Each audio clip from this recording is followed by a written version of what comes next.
Yo, welcome back to the channel. So in today's video, I'm going to be talking about how borderline personality disorder can distort the thinking process. Now, obviously, BPD brains and standard sort of neurotypical brains are very, very different. We think things very quickly, very impulsively, and feel them to the sort of full extent of their emotion. So I'm going to dive straight in. Borderline personality disorder, BPD, is associated with a few different thinking-related problems.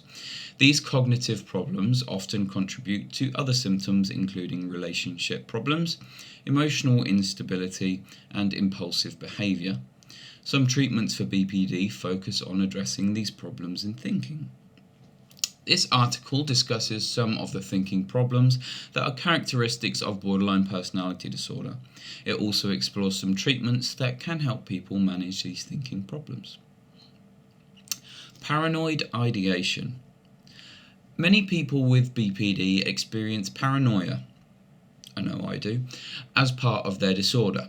They believe that others harm them without basis in reality. This type of thinking does not happen all the time. Instead, it tends to occur when a person is experiencing stress. These paranoid thoughts are transient, usually lasting a few days or weeks. Sorry, check my phone. Research suggests that 87% of people with borderline personality disorder experience paranoid ideation. Chronic paranoid ideation, the long-standing and unchanging delusional beliefs that others plan to harm you, may indicate a psychotic disorder such as schizophrenia. This can be a debilitating symptom, making the person with BPD feel constantly threatened, even by friends, co-workers, and family. People with BPD may believe that others have hostile intent towards them. They may see signs of this that reinforce this belief all around them. For example, they might believe that there are hidden meanings in people's words, gestures, body language, and eye glances. Because of this, they may feel suspicious and distrustful of others. So let's just quickly break that down. I myself, I do believe that I have paranoid ideation. When I would smoke weed in particular, that would heighten everything, and that internal head voice would really turn against me, and I would read into every tiny little facial gesture or body language or eye contact as well. Sort of seeing through someone's eyes and creating this picture in my head that they may feel something towards me, but at the end of the day it comes down to assumption. That isn't necessarily how they feel about me, because there is no truth in that. Unless they tell me that personally and it comes from them, what my experience of it is my experience. So with that, just take everything that you feel with a pinch of salt. You may feel things so heightened and quick that you could jump to conclusions, but in actual fact, that might not be the case. That might not be how the person that you're talking with or whatever it may be is actually feeling about you. I hope that makes sense. Dichotomous thinking, that's a good word.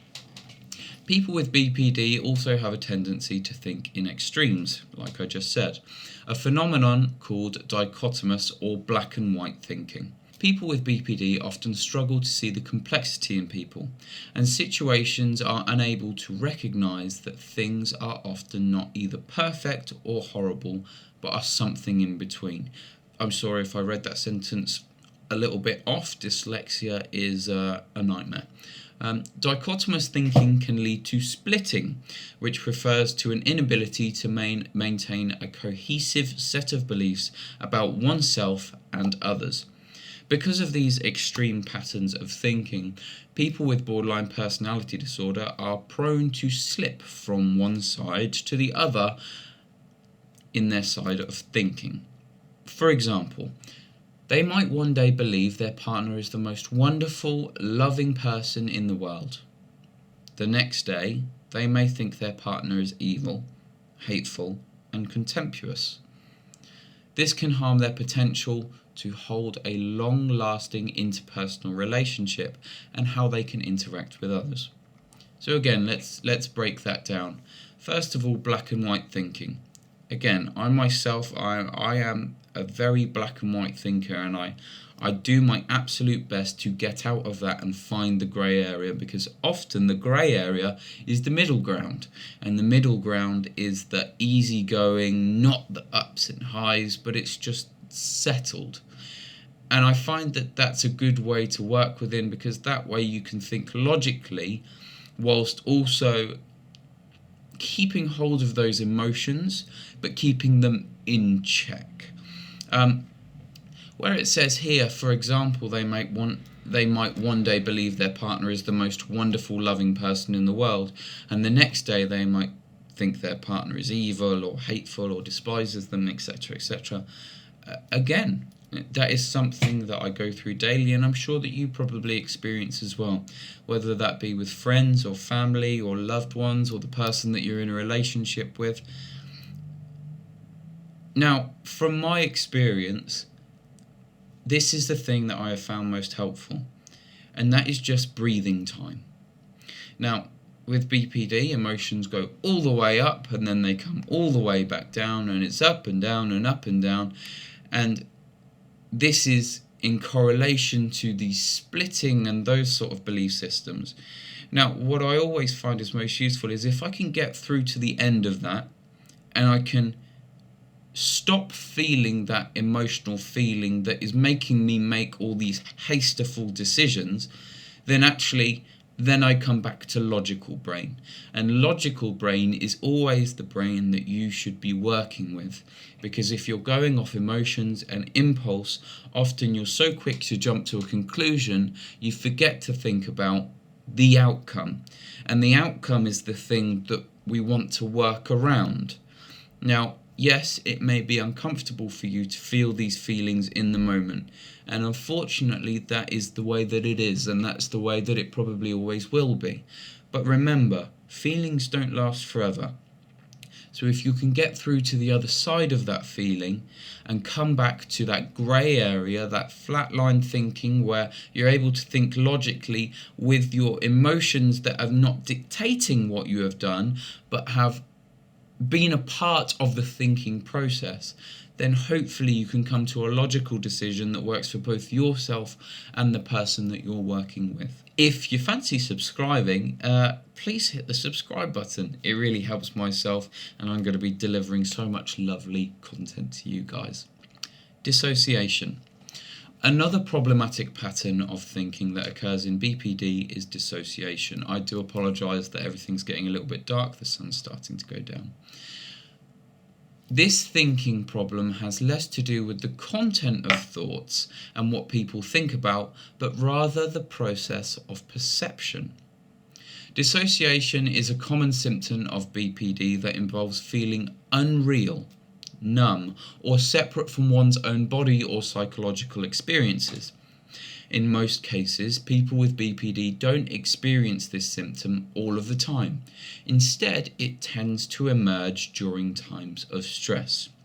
Some experts believe that dissociation is a way of coping with very intensely emotional situations by shutting down or separating from the experience.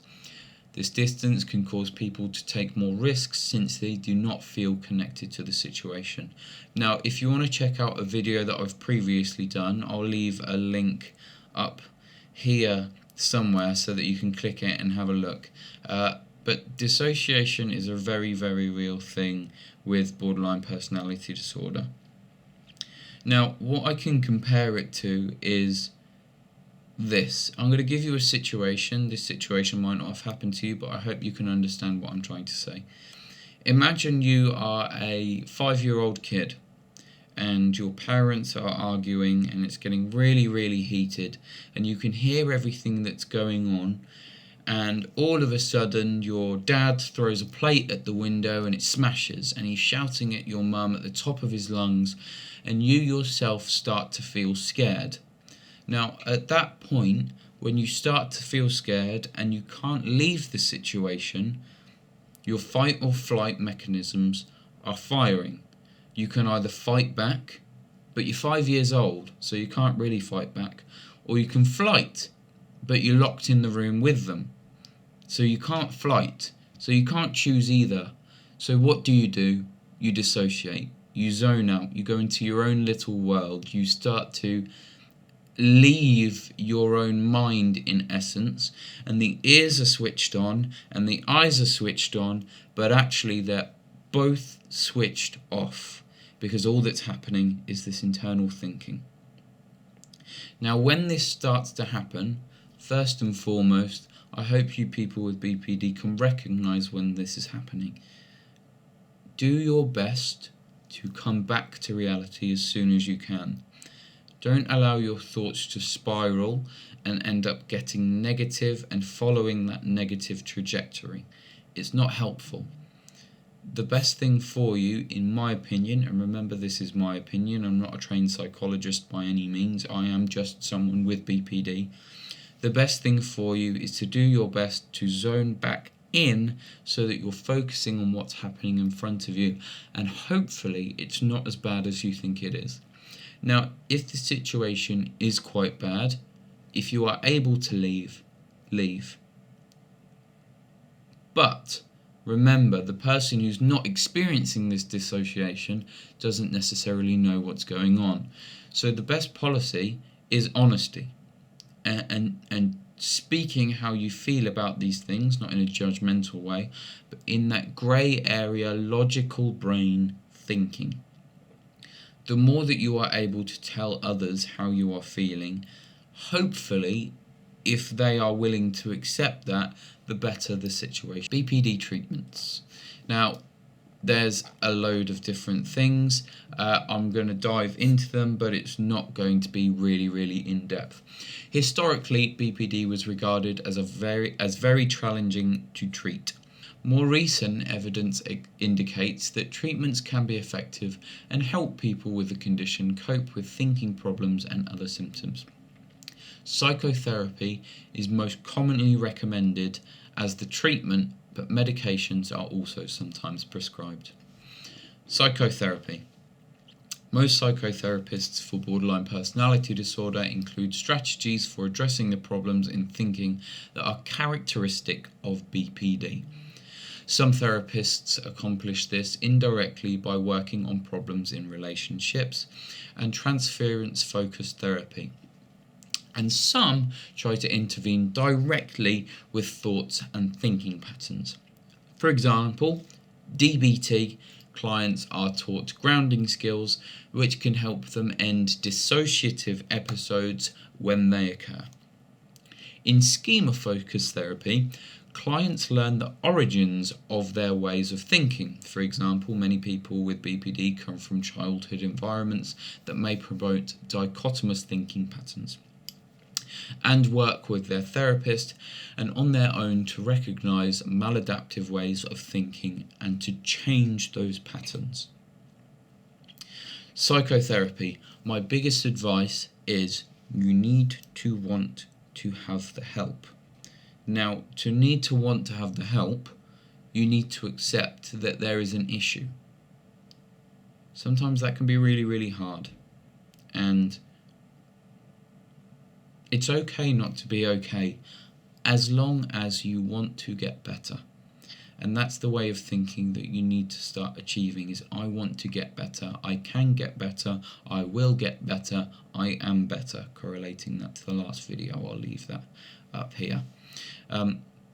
Without wanting the therapy in the first place, then often it's very easy to trick your psychologist into thinking that you're better than you are.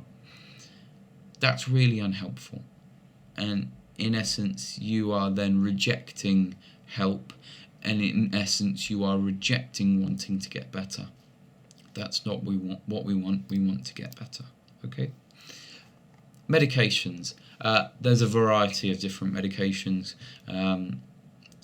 If you feel like you need medication, go talk to your GP and hopefully they can prescribe you something. But again, that comes from explaining thoroughly how you feel and your thought progressions and etc. etc. From my experience of medication, I personally do not like it because of me being an actor. Now, as an actor, I need to experience the full range of my emotions, however positive or negative they can be. And I am willing to sacrifice that in my personal life so that in my working life I can achieve more than your standard sort of brain. Now, for yourself, if you are not an actor, which I'm sure most of you aren't, medication is an option. Now, how I can explain it is, imagine that this is your emotional range. It shrinks to this. You lose some off the top end, but you also lose some off the bottom. If that's something that you want, go for it. So let's just round this all off. We have psychotherapy, we have medication, we have dissociation, we have dichotomous thinking, we have paranoid ideation, and this is all to do with how BPD can distort your way of thinking. Comparison is the thief of joy. If you compare yourself to people without BPD, you will always be seen as different. So only compare yourself to yourself. The goal is to think more positively. And the more that you can come away from those negative thoughts and move towards the positive thoughts, the better. Now, when comparing how you feel to how you previously felt, ask yourself the question, am I feeling more positive? Because if the answer is yes, then you're on the right tracks.